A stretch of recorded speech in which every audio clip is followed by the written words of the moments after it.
Good evening, ladies and gentlemen. Welcome to my YouTube channel here once again, and welcome to another unboxing video. So before we proceed to the unboxing part, I'm going to tell you what's going on. My motherboard is having a little bit of issues here and there. Basically, I'm going to explain you more information by the end of this video, so stay tuned and please be patient. So let's proceed to the unboxing part. So what I got here today, you can take a look at.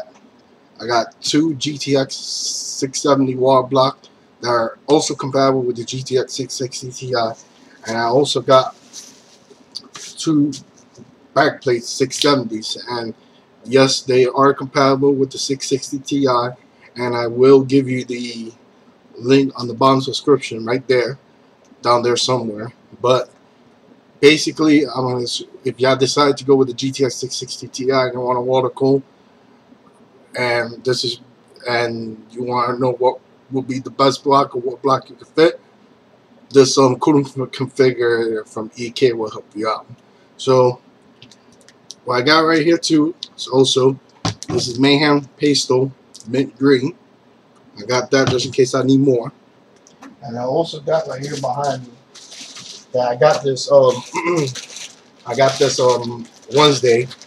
This is XSPC 1.5 ID to 3/4 OD tubing clear, and I ordered this from Frozen CPU because Performance PC did not have it on stock. The clear one, they had the clear but it's UV. I don't want to go with no UV. I just want to go with just clear tubing. So I pay a little bit of taxes, but I got it, so why not? I needed it. Now the reason why I'm going with another tubing, if you're asking, basically I'm gonna tell you the answer right now. What's going on is that friend of my Muppet was trying to tell me that we spoke to Mike Wood from Mayhem's. He actually said that the premature leaves it leaves stains, or it leaves like a green thing on the premature tills. I don't know.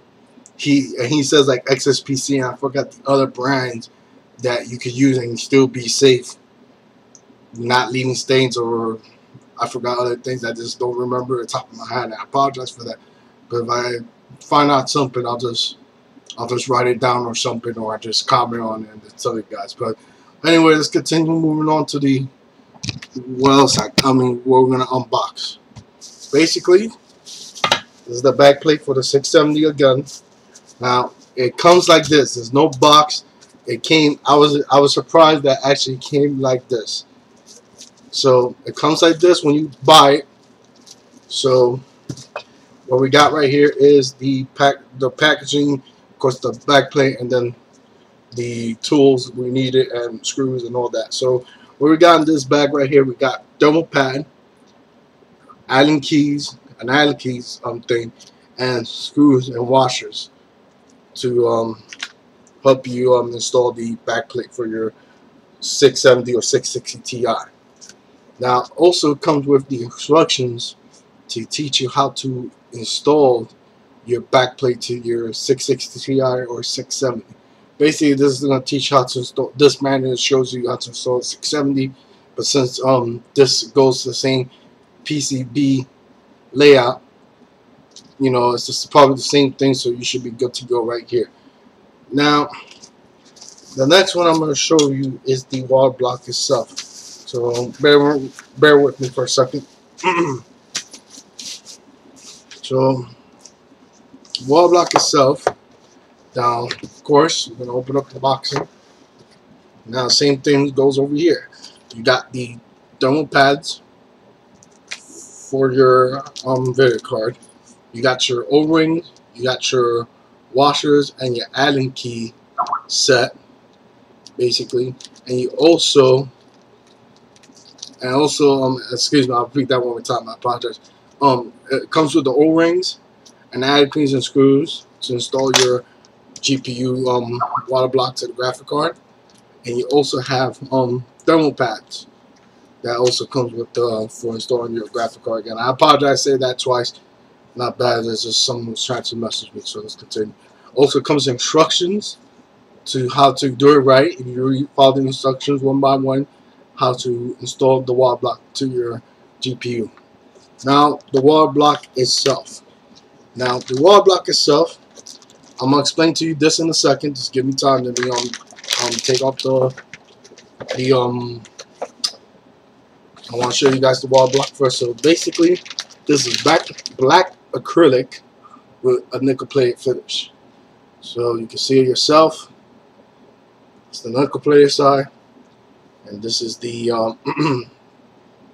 the black acrylic.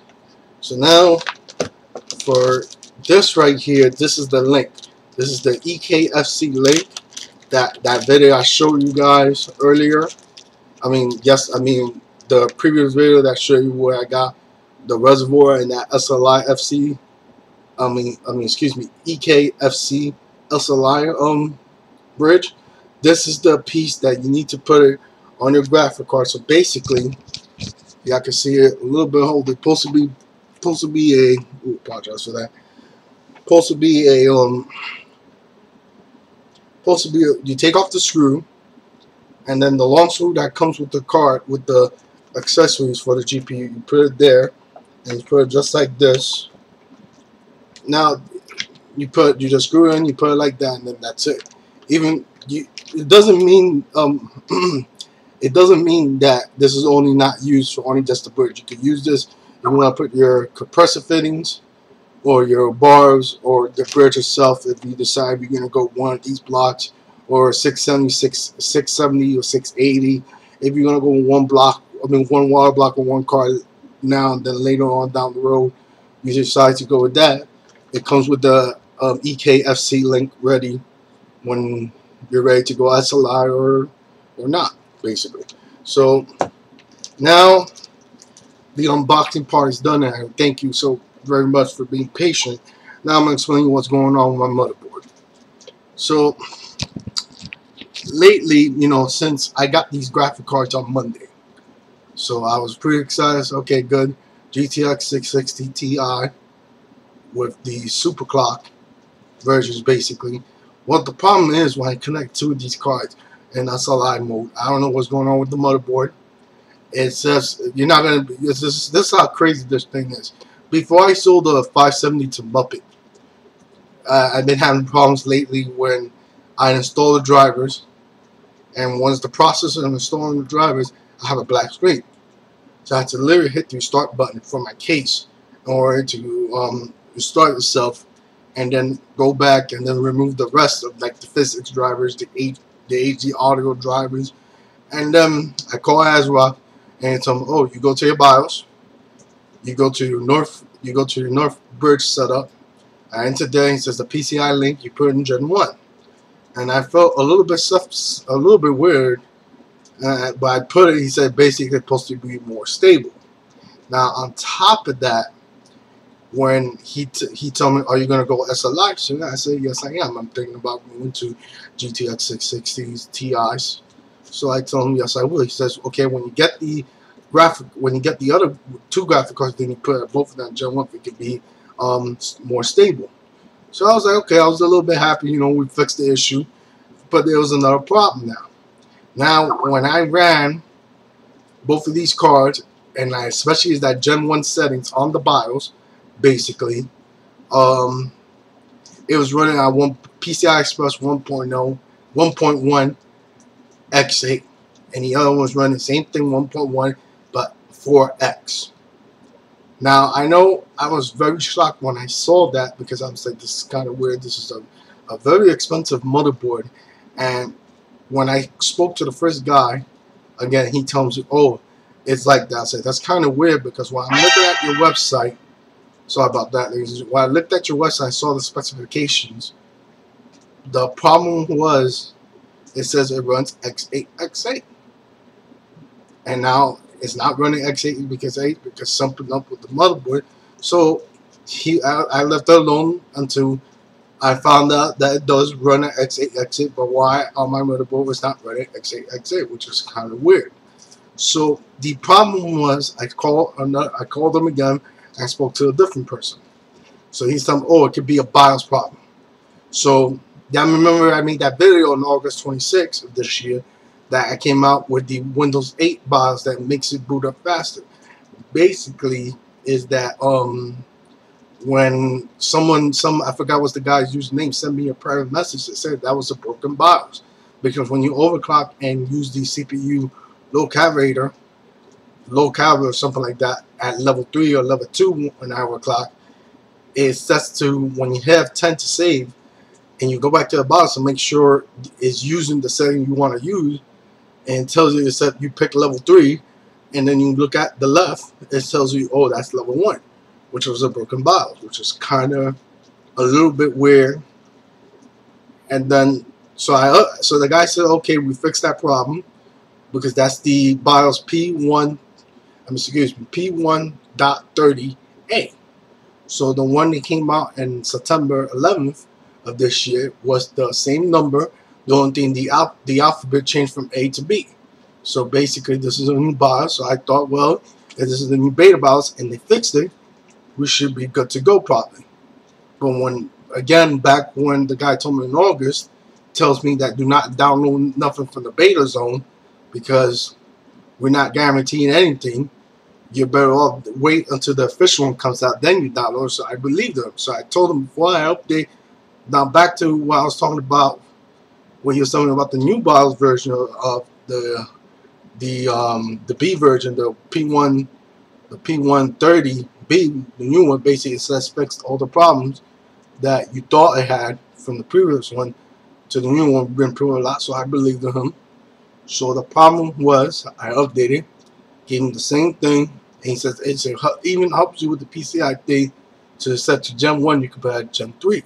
So I did that already, and the problem is that still running PCI Express Gen 1, and even when I just put in auto, it will go PCI Express 3.0, but still will go X8 to X4, which is still this motherboard, Perseverance X8, X8, even though it's half the bandwidth, but you're never going to be noticeable in games.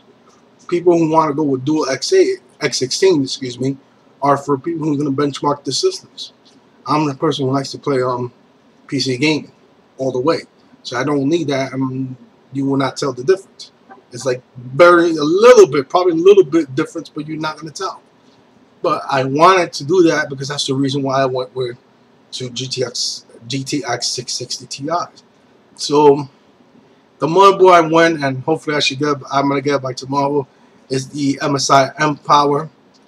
For some reason, I've done my research about that motherboard manufacturer. I heard it's been doing really good, especially that new M-Power, which I'm pretty excited. Excuse me, I'm pretty excited to get that motherboard, but the problem is, wasting more money, because now ASRock should tell me two different people tell me 2 different answers and 2 different ways to fix a problem, which upsets me, because I like, if I'm buying something, if it's broken, fix it right away. Don't come telling me that, okay, you have it's a BIOS update, okay, that's perfectly fine. When he told me that, I was happy, but then when I find out that it was still a crash BIOS, and now they tell me I have to send this board back after 6 or 7 years. So imagine you're the type of person who has 2 graphic cards and you're excited. This is your first time going with 2 graphic cards, and then you finally put them in and you can't wait to put a wall block, or you can't wait to put it in or something, and it doesn't work out. How upset you really would be? You'd be very upset, very stressed out, because now whose fault is it? Their fault, because if it's a BIOS problem, you bring it up right away. Don't keep on waiting. So anyway, guys, I'm running out of time.